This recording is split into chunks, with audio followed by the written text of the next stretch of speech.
మనిషి వివిధ సందర్భాలలో తన భావ ప్రకటనకు వేర్వేరు శబ్దాలతో కూడిన వేర్వేరు పదాలు పలుకుతాడు. భావ ప్రకటనకు చేసే ఒకటి లేదా కొన్ని శబ్దాల కలయికను ఒక పదం అంటాం. ఒక పదాన్ని తన భావాన్ని తెలియచేయడం కోసమే కాకుండా ఆ పదంకు లింక్ అయిన అనుభూతిని తన మనసులో శాశ్వతంగా నిక్షిప్తం చేసేందుకు ఆ పదాన్ని పదే పదే పలుకుతాం. అంటే ఆ పదాన్ని జపిస్తూనే దానికి లింక్ అయి ఉన్న అనుభూతిని పొందుతూ ఉంటాం. అలాంటి పదాన్ని మంత్రం అంటాం. ఉదాహరణకు రామ అనే పదాన్ని ఒక మనిషిని పిలవడానికి అనవచ్చు, లేదా అదే పదాన్ని పదే పదే పలుకుతూ హృదయంలో రాముడు ఉన్నాడనుకుంటూ ధ్యానంలో హృదయానుభవం కూడా పొందవచ్చు. మంత్రం అనేది ఒక పదమే కాకుండా అర్థవంతమైన వాక్యం కూడా కావచ్చు. అలాగే శ్లోకం కూడా 2-3 అర్థవంతమైన వాక్యాల కలయిక. మంత్రమైన శ్లోకమైన ఒక పదమైన అది ఏ భాషలో ఉన్నా దాని అర్థం మనకు తెలియకపోతే ఆ అర్థానికి లింక్ అయి ఉన్న అనుభూతిని పొందలేము. ఎవరైనా గాడిద అని నన్ను అన్నప్పుడు ఆ పదం యొక్క అర్థం తెలిసి ఉంటేనే నాకు కోపం వస్తుంది కదా. కోపం అనేది ఒక అనుభవం.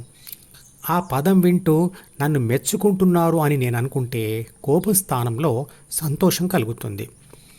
గాడిద అనే పదం అర్థం తెలిసి ఉండాలి, మరియు అది వినడం వల్ల కలిగిన అనుభవాన్ని, అంటే దానికి లింక్ అయిన అనుభవాన్ని మనసులో నిక్షిప్తం చేసుకోకపోతే అది వ్యర్థమే.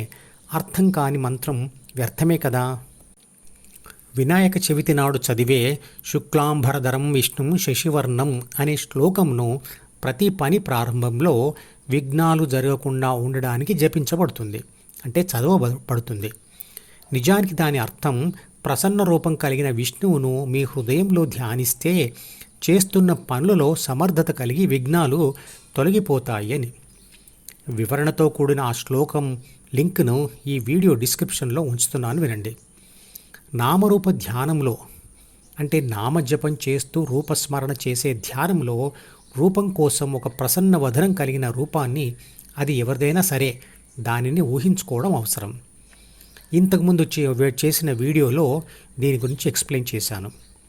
అర్థం తెలుసుకోకుండా ఈ శ్లోకాన్ని కేవలం చదివి భౌతికంగా ఎన్ని పూజలు చేసినా, అంటే అగరబత్తి వెలిగించినా, దీపాలు వెలిగించినా, కళ్ళు మూసుకొని 100 సార్లు చేతులు జోడించినా, చెవులు దద్దరిల్లే డీజే సౌండ్స్ పెట్టినా, వేలం పాటలు 1,00,000 రూపాయలు పెట్టి లడ్డూ ప్రసాదం గెలిచి ఆ ప్రసాదాన్ని తిన్నా, వాటి వల్ల ఆ శ్లోకంలో చెప్పే సర్వ విఘ్నోపశాంతయే అనేది జరగదు.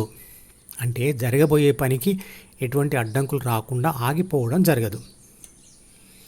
అది ఎప్పుడు జరుగుతుంది అంటే అర్థం తెలుసుకున్న ఆ శ్లోకం చదువుతూ ప్రసన్న వదనం ధ్యాయేత్, అంటే ప్రసన్న వదనం కలిగిన రూపాన్ని అనుభవిస్తూ ఉంటే జరుగుతుంది.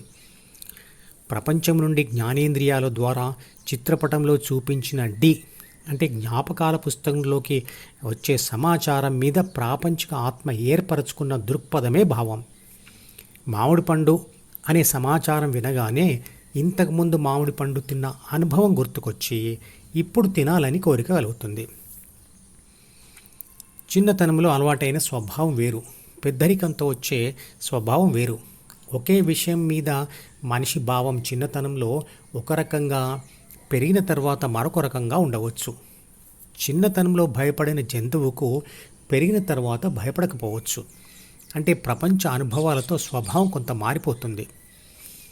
కానీ కొన్ని చిన్నతనపు స్వభావాలు మాత్రం పెద్దరికపు స్వభావం మంచిదని తెలిసినా చిన్నతనపు స్వభావాన్ని మార్చుకోవడం ఇష్టం లేక దాచుకోవడం వల్ల అది అలాగే ఉండిపోతుంది. డిలో ఈ మంచి చెడు రెండు ఉంటాయి. చిన్నతనపు స్వభావం బలంగా ఉంటుంది కానీ తప్పులతో ఉంటుంది.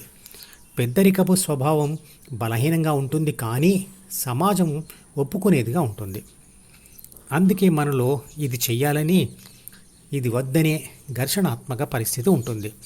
ఈ ఘర్షణ ఏం తెలియచేస్తుందంటే మనకు స్థిరమైన మరియు సమాజం ఒప్పుకునే అభిప్రాయాలు లేదా భావాలు లేవని. ఇలాంటి పరిస్థితులలో చెడు భావాన్ని మంచి భావంతో రీప్లేస్ చేయడానికి మంత్రం పనిచేస్తుంది. సంస్కృతం వాడుక భాషగా ఉన్న వేల సంవత్సరాల క్రితం కనిపెట్టబడిన విషయం ఏమిటంటే ఒక పెద్దరికపు భావానికి ఒక పదం లేదా వాక్య రూపం ఇచ్చి దానిని మనసులో పదే పదే అనుకుంటూ ఆ భావం యొక్క అనుభవంను లేదా అనుభూతిని పదే పదే పొందడం వల్ల ఆ స్థిర భావం మనలోని చిన్నతనపు భావాన్ని చెరిపేసి శాశ్వతంగా ఉండిపోతుంది అని. ఆ పద్ధతిని ఆధునిక యుగంలో పేరు మార్చి వ్యక్తిత్వ వికాస నిపుణులు సెల్ఫ్ హిప్నాటిక్ సజెషన్స్ అన్నారు. కొత్త ఒక వింత, పాత ఒక రోత అంటే ఇదే. మన గ్రంథాలు మనం చదవకుండా ఎవరో ఏదో కొత్త పేరుతో ఏదైనా చెప్పగానే దాని వెనకాల పడతాం. అందుకే మనకు రాముడు మరియు కృష్ణుడు లాంటి ఎంతోమంది గొప్ప దేవుళ్ళు ఉన్నా కొత్త దేవుళ్ళ కోసం రోజు వెతుకుతాం. అందుకే మన పురాణాల్లో ఎక్కడా వినని దేవుళ్లను ఈరోజు పూజిస్తున్నారు. మనశ్శాంతి కోసం అనేకమైన ప్రవచనాలు వింటాం, అనేకమైన గ్రంథాలు చదువుతాం, అనేకమైన ధ్యాన పద్ధతుల కోసం పాకులాడతాం. కానీ ఏదో ఒక రుజువు చేయబడిన గ్రంథంను లేదా ధ్యాన పద్ధతిని గట్టిగా పట్టుకొని దాని లోతులకు వెళ్తూ అంటే శోధన సాధన చేస్తే శాంతి మనలోనే ఉంది అని తెలుసుకుంటాం. భగవద్గీతలో కృష్ణుడు అర్జునుడితో అంటాడు, అనేకమైన గ్రంథాలు చదవడం వల్ల నీ మనసు విచలితం అవుతుంది, కాబట్టి నేను చెప్పింది విని ఆచరించు అని.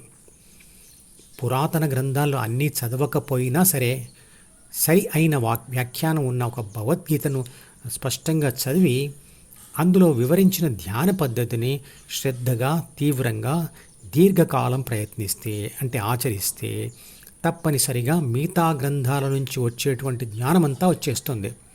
శాశ్వత శాంతి, ఆనందం సాధించవచ్చు. భగవద్గీతలో అంటాడు, ఓంకార జపంతో ధ్యానం చేస్తూ యోగి అయిన వాడి నుంచే వేదాలు, యజ్ఞాలు, బ్రాహ్మణుడు వచ్చారు అని. అంటే ధ్యానం చేస్తే చాలు, అన్ని గ్రంథాలు చదవవలసిన పని లేదు అనర్థం. వాటన్నిటి అర్థం మీలోనే ఏర్పడుతుంది. మధుపదం యూట్యూబ్ ఛానల్లోని ప్రతి వీడియోకి ఒక నెంబర్ ఇవ్వబడింది. 1వ నెంబర్ వీడియో నుండి మొదలుపెట్టి వరుసగా చివరి వీడియో వరకు చూస్తేనే ధ్యానశాస్త్రం సంపూర్ణంగా అర్థమవుతుంది.